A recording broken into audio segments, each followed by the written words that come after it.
So, Coach, this is your third year at the SEC meetings. What has it been like? This is part of the difference in being in the SEC. Yeah, you know, I think the biggest change for me in these meetings in particular is knowing so many people. I remember my first year as a head coach at Wisconsin. I walked in, I was 34 years old, and I didn't know anybody. A lot of those coaches, Joe Paterno was walking the sidelines when I was a little kid. It was several coaches in the league that really didn't have much connection with, but here I walk in, Mark Stoops and I played together. Kevin Sumlin and I have known each other forever. Butch Jones and I have known each other forever. Known Coach Spurrier for a number of years. So the familiarity is cool, and what that allows you to do, I think, a little bit, is talk openly and talk for real. Obviously, we're all very competitive, and people are apprehensive, I think, at times to maybe give away what they feel is an advantage. But it's a pretty open discussions in there.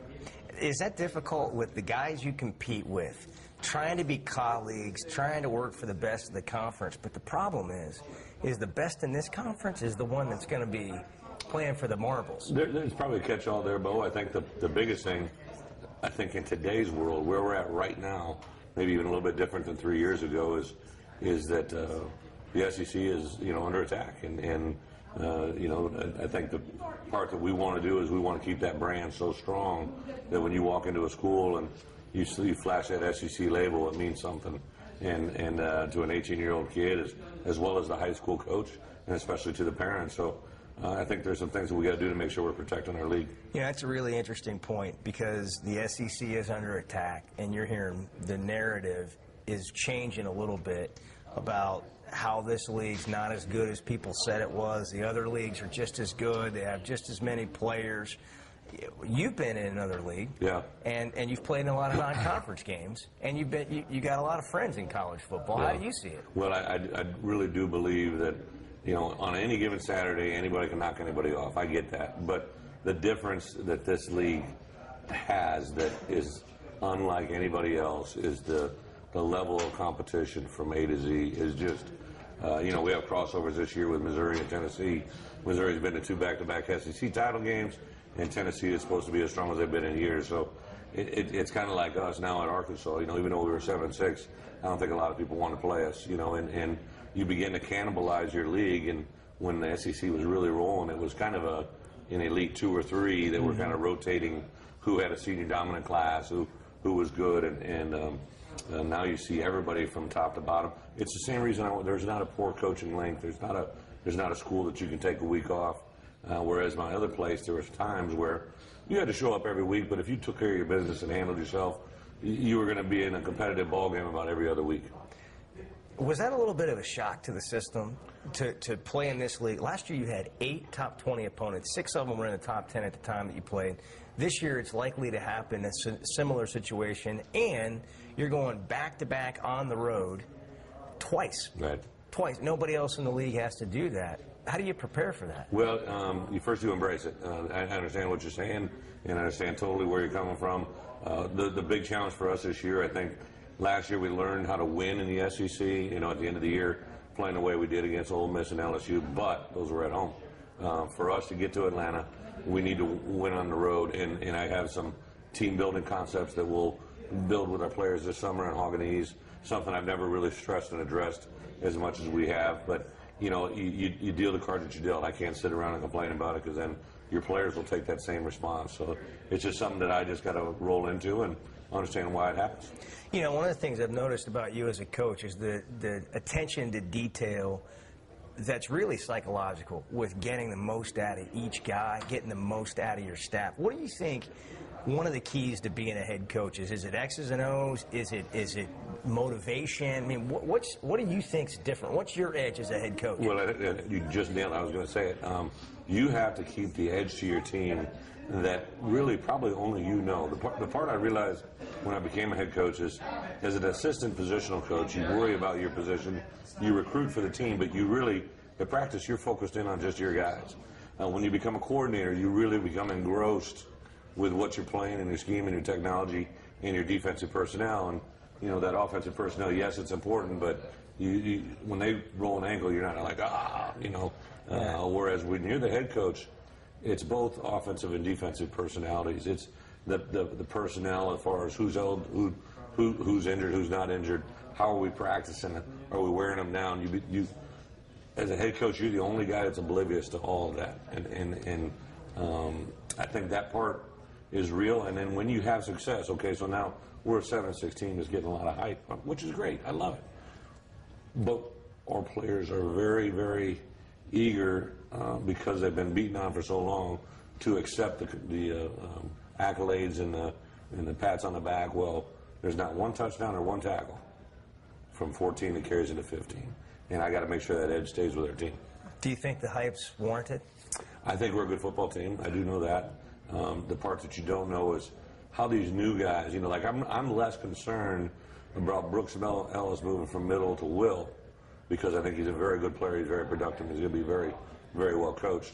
The guy that I worry about is, Jeremy Sprinkle, who's played a little bit of tight end, but we really could see him being a big part of our offense. Is he going to do that on the game-to-game basis? Is he going to do it on the road? Yeah, it's going to be year 3 for you. Yeah.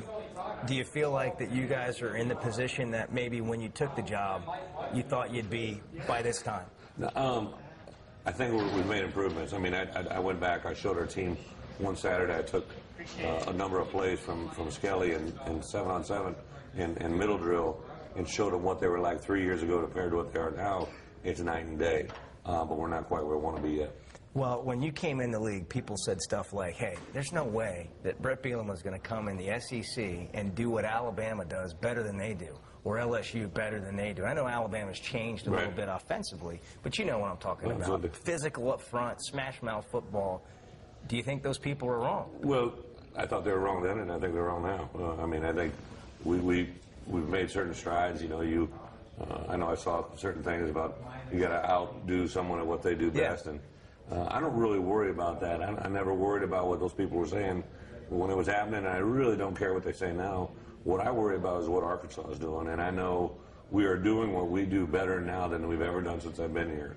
It's not where we need to be. I don't know if it's at a level where I can walk in every year and say, hey, we can compete for a title, but when you have a senior quarterback, you have a solid offensive line, you have production at the wide receiver, tight end, in the running back position. Defensively, we're kind of like the Bad News Bears, that we don't have a lot of name personalities, but we're going to play very, very well together. I think that formula with a kicking game could be very productive. Well, and that's the thing that you did at Wisconsin. You had a lot of guys that you might not have known coming in, but you knew who a lot of them were when they left. In the SEC, the stakes are higher, and the question has always been, would you be able to do that at Arkansas, where I know you don't care about the recruiting rankings. Traditionally, recruiting has not been a high point of the Razorback program. A lot of things you can sell, but how well you did in recruiting wasn't one of them. How do you overcome that? Well, I think two things. We continue to sell what we're strong at, so we, in particular, really try to talk about what our strengths are. Northwest Arkansas, a strong, proud history of people that do it the right way and have success. And then you really look for the kid that fits our program. I always tell we always look for our kind of guys. Even in Northwest Arkansas, we say the same thing as we do in Southeast Florida. All right, we're looking for an Arkansas kid. What's that mean? He loves football. He's got football IQ. He's got a set of foundation, whether it's a 2-parent home, a 1-parent home, grandparent home, coaching, whatever it is. He comes from an environment where he knows the home is important. And if those three things exist with academics, you got a chance to have success. Coach, when you talk about the advantage that you might or might not have this year in the league, I mean, 5th-year starting quarterback has to be right up there at the top of the list. What so many moments in 13 and 14 where Brandon Allen had the ball maybe in the 4th quarter with a chance to make a difference, and you guys came up on the losing end of a tight game. Is it reasonable to expect that's going to flip with the ball in his hand late in the game now? Well, for it to flip, we got to change. Obviously, Brandon Allen has to change a little bit. One of the things that we really preached to him all spring and where we're at now is he needs to be the biggest player in the field in the biggest moment. Obviously, he's not going to be the biggest physically. He needs to be the biggest confidence, execution, presence, whatever. Obviously, I made a change in the coordinator position. So right there, we changed the voice that he was hearing, and I always tell our players, hey, everybody wants change when we don't have success. Everybody wants to have better results. But for that to happen, you have to change your preparation. You have to change something to the formula. And hopefully we've done 2 things there I think would be good. When you had the opening at offensive coordinator, was there something that you knew that you wanted that might be a little different from what you had the last couple of Absolutely. years? I think anytime you have change, and obviously as coaches, I think a lot of people say, well, they don't want to have change, you know. Well, I embrace it and love it because I think it's a chance to improve. You know, I go back to early years, you know, coaching. When you lose a player, you maybe lose a player, but what do you want to improve? What do you want more than what he brought, you know? And then as a coordinator, I talk about in my staff room, when I lose a coach, what do I want to bring into the room? And as a head coach, that definitely applies. You know, Jim Chaney did a lot of really good things, did some things to help us build over the last 2 years, but there are definitely some things that I know we could improve upon, and I think that was immediately addressed the first time Dan walked into a room and met with our players. The energy that he brought and just the vibe has been totally changed in our program. So Rob Smith was pretty good last year in the second half of the season. You know, I know you'd probably like to have some of those games early in the season back, but the growth your defense made, is it reasonable to expect you're going to pick up where you left off, even losing those guys you lost to the NFL? Well, obviously you're going to have some new guys flying around for the first time. Michael Winston, from a reserve player, moves into a major role player, you know. Inside Bijan Jackson and Yelda Frahol, 2 guys who haven't played a lot. Yelda not playing any, and Bijan are limited. They've got to play well for us. Jeremiah Ledbetter is going to be a player. Dietrich Wise, you hope he continues to grow. At the Mike linebacker, if it ends up being Kalia Hackett, here's a guy who hasn't played really very much football at all. So there's going to be a growth curve there, we understand.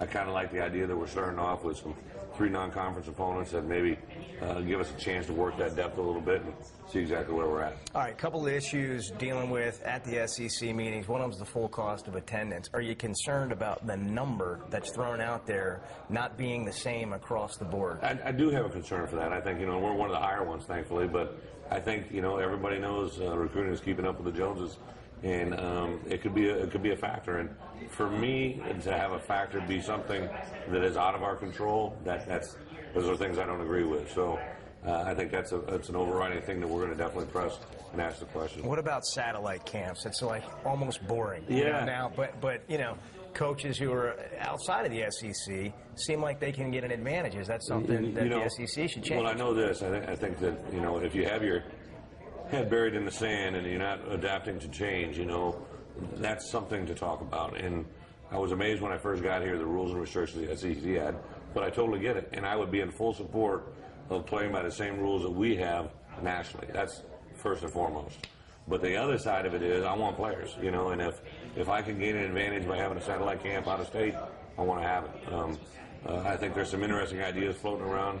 I'm very excited to get into today's meeting and kind of see where everybody's at. I've had a lot of discussions with some other coaches around the league over the last 2 weeks about some thoughts that we had and shared, and it should be an exciting 48 hours. And then finally, the other one is grad transfers. And there's a restriction, you know, if they've been in trouble. Everett Golson may be a unique situation because it was an academic deal, and he was at Notre Dame, and he went back and served his time, and then went to Notre Dame for a year, and now he's out. But again, the SEC putting itself in a position to be at a little bit of a competitive disadvantage sometimes. Are you concerned about that? Well, you know, we prohibited them for a long time. Very strict guidelines. Last year we loosened it a little bit. You know, now it's really, kids have become a lot more aware of it. So now you got a kid sitting there saying, all right, I don't like my situation. Well, how can I improve it without saying, graduate? And to me, to have a kid that's graduated from college and punish him makes no sense. I get the stipulations, and I really have voiced this opinion in the past. I have a concern in our league that a lot of times we'll have people make decisions that win at all costs, and if there's a kid that has been in trouble, you're just going to go ahead and take him because you're a really good player and you don't research everything about it. And if the league has to step in and take control of that situation, so be it. I personally don't want to coach someone I don't want to be around, so I just don't ever have that issue come up. Now, I'm not saying I got every kid in my program is never going to have an issue, but you know, we definitely do our research to make sure that that's a very small number if it happens. Good stuff. Really appreciate you stopping by. Thank you.